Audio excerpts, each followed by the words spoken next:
Okay, this video is going to go over the relationship between displacement time graphs and velocity time graphs. So if we're starting with a displacement graph, we should be able to look at it and figure out things about how this object is moving.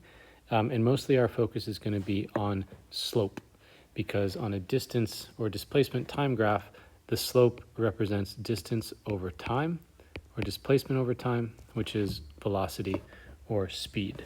Velocity if we're considering both directions and magnitude, and speed if we're just talking about magnitude. So if I look at this one, I can tell that the slope is positive because it's going up over time. So this is a description of the velocity would be that the direction is positive.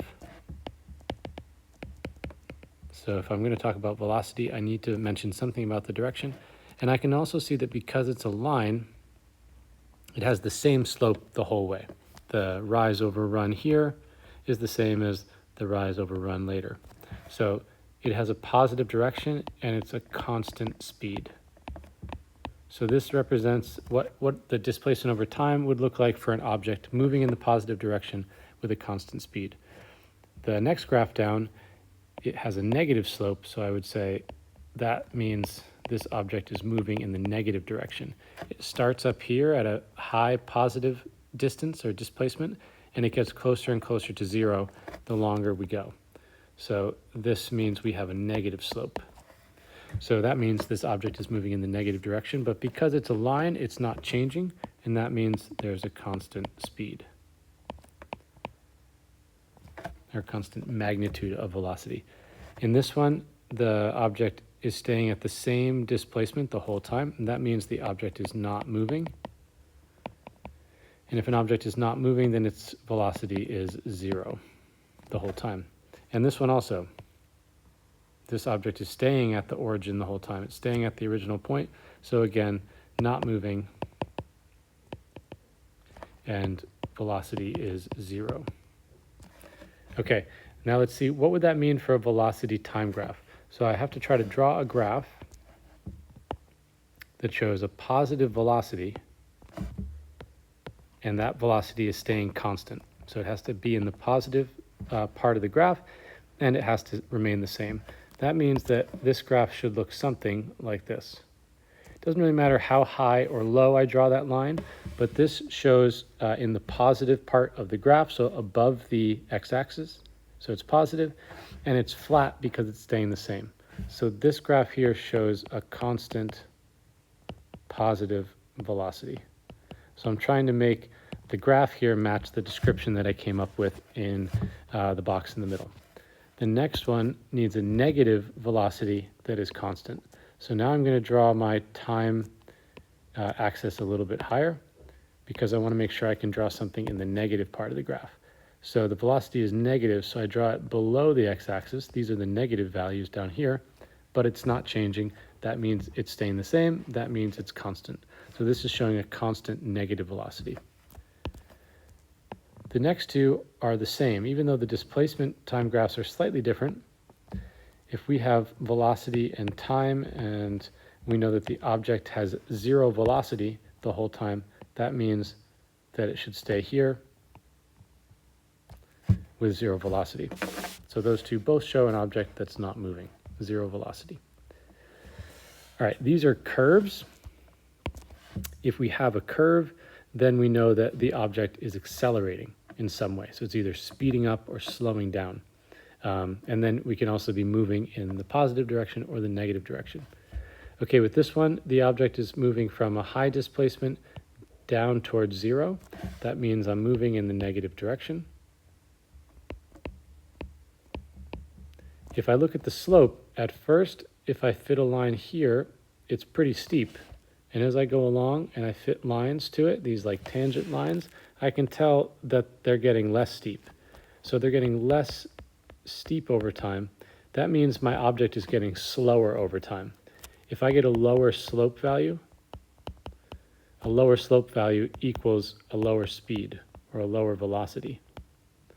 So we're in the negative direction, and the object is slowing down or decelerating.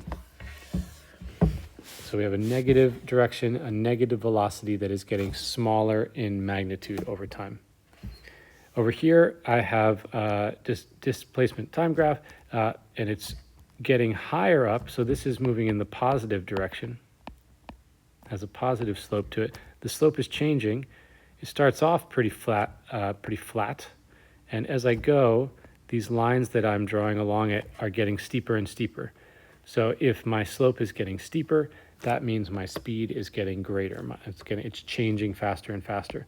So this represents an object that is speeding up or accelerating. Okay, two more. We're starting here, and we again are moving in the negative direction. So that's a negative direction. If I look at these slopes, they start off flat, they get steeper, and then they get steeper still. So if they're getting steeper, we're getting faster. So we're speeding up, we're accelerating in the negative direction, okay? And finally, here we have something moving in the positive direction. Positive slopes along here going farther away from the origin, from zero. So it's definitely positive direction. It starts off at its steepest, it gets less steep, and eventually it basically plateaus. And so that means it's slowing down. Okay, so now we need to try to show this on a velocity time graph. So V and T, let's go through and do all those.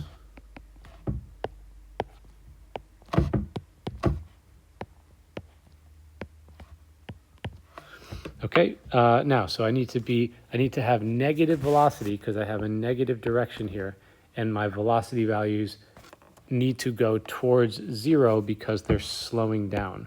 So less velocity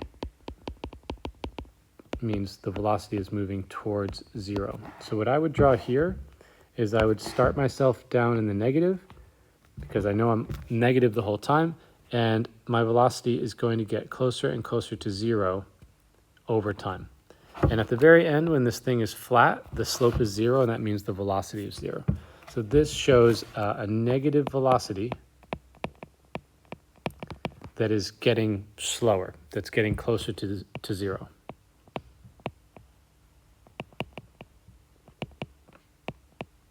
Okay. The other one that we had that was getting closer to zero, that was slowing down, was this last one. So we had a positive velocity that was slowing down. So it's going to look like the mirror image. It starts in the positive velocity zone, and it goes down towards zero over time. These ones both show speeding up.